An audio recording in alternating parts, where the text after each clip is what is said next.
Anda sedang menyaksikan Breaking News bersama saya, Siska Mawaski. Perdana Menteri Israel Benjamin Netanyahu melalui pernyataannya pada Minggu 21 Januari tengah malam, tegas menyatakan menolak kesepakatan damai dengan Hamas. Hal ini termasuk kesepakatan mengenai pembebasan sandera Israel oleh Hamas hingga penarikan pasukan Israel dari Gaza. Penolakan ini pun mengecilkan peluang bagi tawanan Israel untuk kembali ke rumah mereka. Padahal di saat yang sama, Netanyahu mendapat tekanan dari keluarga 136 sandera yang belum pulang. Aksi protes pun sudah dilakukan oleh para keluarga korban di luar kediaman Netanyahu. Selain menolak kesepakatan penyerahan sandera Israel, Netanyahu juga mengecam pembentukan negara Palestina. Pernyataan dari Netanyahu ini pun mengabaikan tawaran dari Amerika Serikat.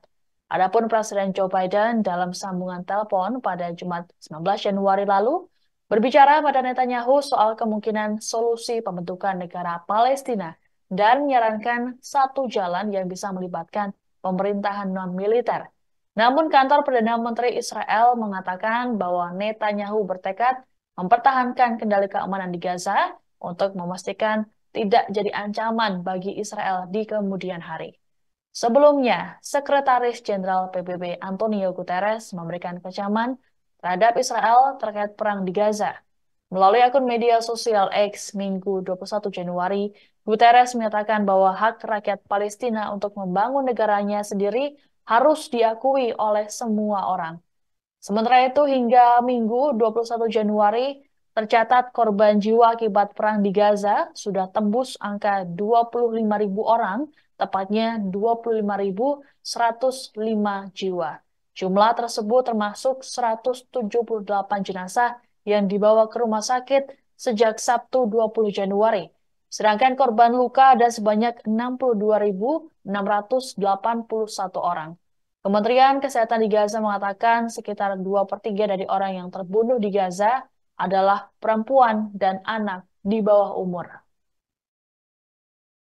אנחנו ממשיכים במלחמה בכל החזיתות ובכל הגזרות. אנחנו לא נותנים חסינות לאף מחבל, לא בעזה, לא בלבנון, לא בסוריה ולא בשום מקום.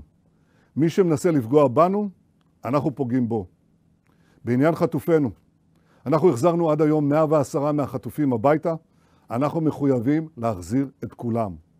זהו אחד מיעדי המלחמה, והלחץ הצבאי הוא תנאי הכרחי להשלמתו. אני עובד בעניין הזה סביב השעון, אבל שיהיה ברור. Kelompok Hamas akhirnya merilis alasan mereka melakukan serangan ke Israel Selatan pada 7 Oktober 2023 lalu yang kini berbuntut panjang.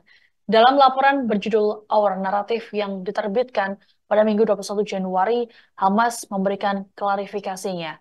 Melalui laporan setebal 16 halaman itu, Hamas mengatakan bahwa serangan tersebut perlu untuk dilakukan. Selain itu, hal ini juga dipandang sebagai respons normal untuk menghadapi semua konspirasi Israel terhadap rakyat Palestina, seperti pencaplokan wilayah hingga pembunuhan ribuan warga sipil Palestina sejak tahun 2000 hingga kini. Hamas mengatakan bahwa mereka berencana menargetkan situs militer Israel dan menangkap tentara. Hal ini dinilai bisa digunakan untuk menekan pemerintah Israel agar dapat membebaskan ribuan warga Palestina yang dipenjara di Israel. Lebih lanjut, Hamas juga menyatakan komitmen mereka untuk menghindari tindakan yang merugikan warga sipil. Hamas memastikan apabila ada tindakan yang merugikan warga sipil, maka hal tersebut suatu ketidaksengajaan. Melalui laporan ini, Hamas juga menentang sikap Perdana Menteri Benjamin Netanyahu yang menolak adanya negara Palestina.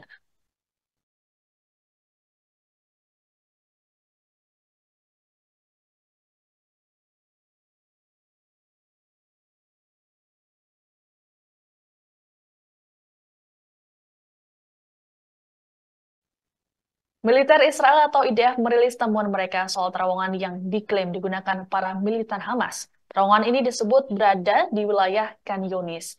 Dalam video yang dirilis IDF pada Senin 22 Januari dini hari, tampak terowongan tersebut terdiri dari beberapa ruangan yang dilengkapi sejumlah fasilitas, seperti kasur, toilet, wastafel, hingga kipas angin. Terowongan tersebut juga terdapat jalanan yang berkelok-kelok dan tidak dilengkapi penerangan.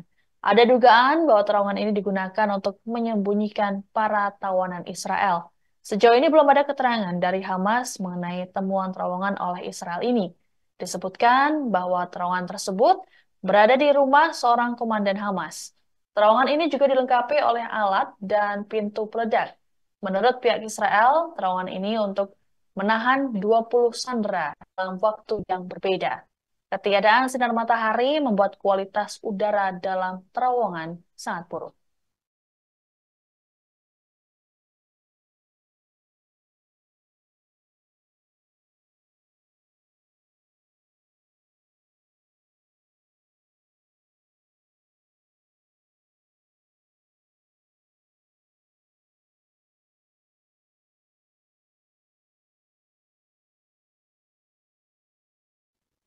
Demikian informasi dalam Breaking News kali ini. Saya Siska Mawaski, sampai jumpa.